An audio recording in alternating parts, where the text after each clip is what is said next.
All right, so that's all my stuff that I wanted to add about episode 4. So now we shall move on to episode 5 of season 2, House of David. I just said that completely backwards. Go! Get away, son! Run! Fear we Yeah, it's pretty close to how I chopped that up. Please. I give you command of 1,000 blasts! Still don't know what he said there.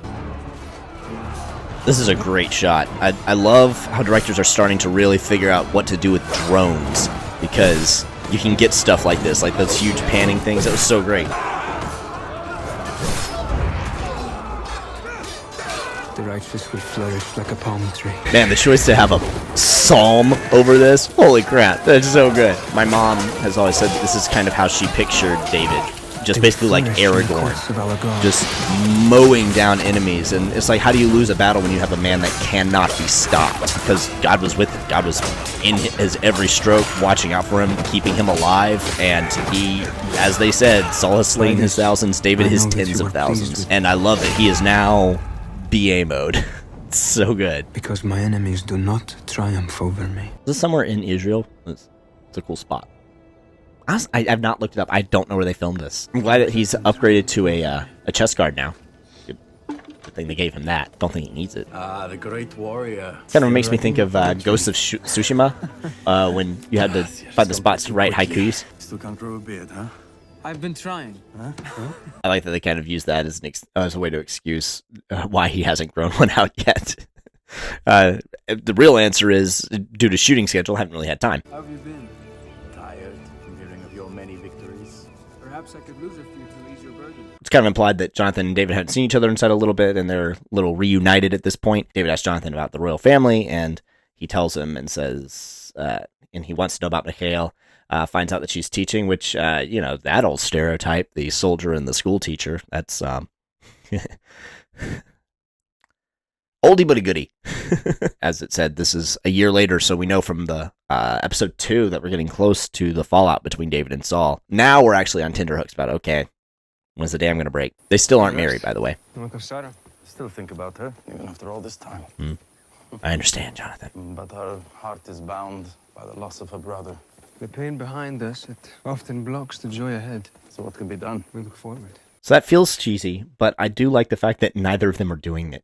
It's like telling, it works a little bit because he's telling himself as much as Jonathan. Like, yep, that's what we need to do. Shame about that. They hear a horn. David says it sounds like an ambush. He and Jonathan run to it. Great narrative stuff. They're showing how much David has grown. So in the previous episode, he lost all those men because he rushed into a fight because he thought it was what he had to do. And so he comes up over this ridge and he sees all of his men are engaged in a fight with the Philistines. And they make a point of showing him pause and assess the situation, which shows growth. We've already seen that he is a much better fighter, but now we see that he's become a much better tactician because he actually takes a moment before he enters the fray, which you know that he wants to. We've seen, I mean, he might be able to take out the entire army by himself at this point, but we've seen that he is very capable of fighting and he wants to be at the front line and he wants to be part of the battle, but he pauses long enough to think about what needs to be done before he goes in. And it's a really good narrative decision because it shows growth. Shields in the center now! Then he gives a command before he enters the fray. And it shows that his men have learned to listen to him and trust him because they immediately do what he says. Except Eliab, and we're going to get into that in a minute. You keep the other one, I'm covered. And now, in the moment, he also breaks away because he needs to, because of the strategy. Eliab is ruining it. He has to take his brother down.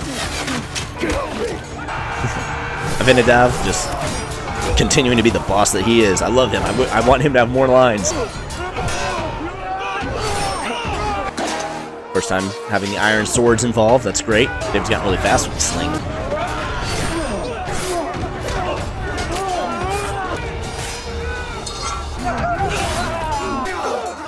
Go, Uriah, go. Take their sword! Jonathan!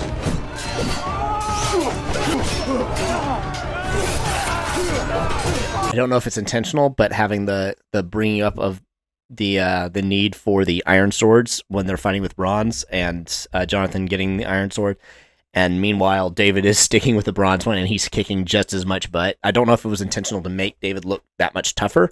Kind of like how Jack White likes to play with crappy guitars, just to kind of be like, it is me playing. It's not just I have a really cool guitar. But I don't know if that was the intention behind it, but it's something that makes him look cooler. Also, the bronze is just shinier in a way.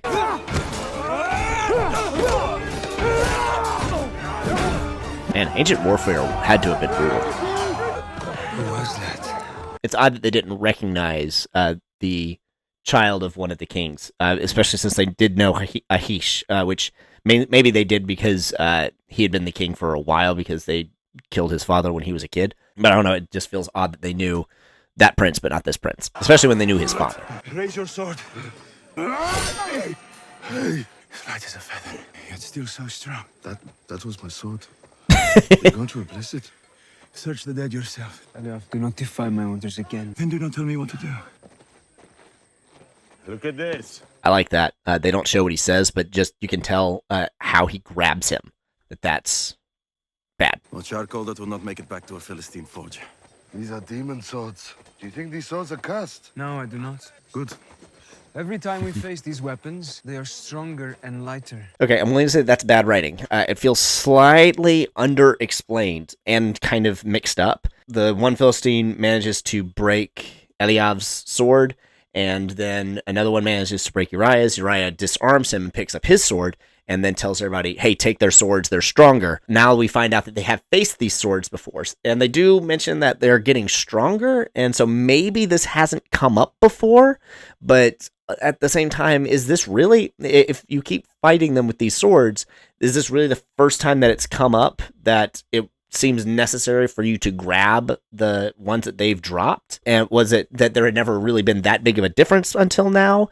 Because, I mean, the guy, when he was giving a demonstration to Ahish, he broke his sword, and so clearly they were able to make them that strong at that point before. Saying that they've faced these swords before doesn't quite work at this point, because it seems like they have not, in how the fight was choreographed of, oh my gosh, we're being overpowered by these swords. Quick, get their swords too so they can't do that. That feels like a mistake to me. I have held one far more perfect than this. It was very shiny. Don't know why he grinned like that. It's difficult, but it's important. Writing is how we remember what came before us, like the great stories of Jacob, Moses, and Noah. And who knows, maybe one day you will write down such a story. I would write the story of David, the giant killer. Slayer. Like I said last time, yes, literacy was actually very important to the Hebrews at a very early point in their civilization. I did criticize that it seemed odd that David couldn't read or write before now, or before coming to the palace and being taught how to read and write. But I guess you could say that they hadn't really had stability long enough for that to really be a thing. I don't know. It's argument could go either way. I do like the fact that she has like a school, but that also implies that, you know, the adults can't read, and I think that, yeah, I think that they still would have been pretty literate at this point in history, because like she says, it's what connects them to their history and reading the law and the Torah, and that's extremely important. It's actually one of the reasons why Hebrews and Jews to this day are known for being very smart, is partially because intelligence was valued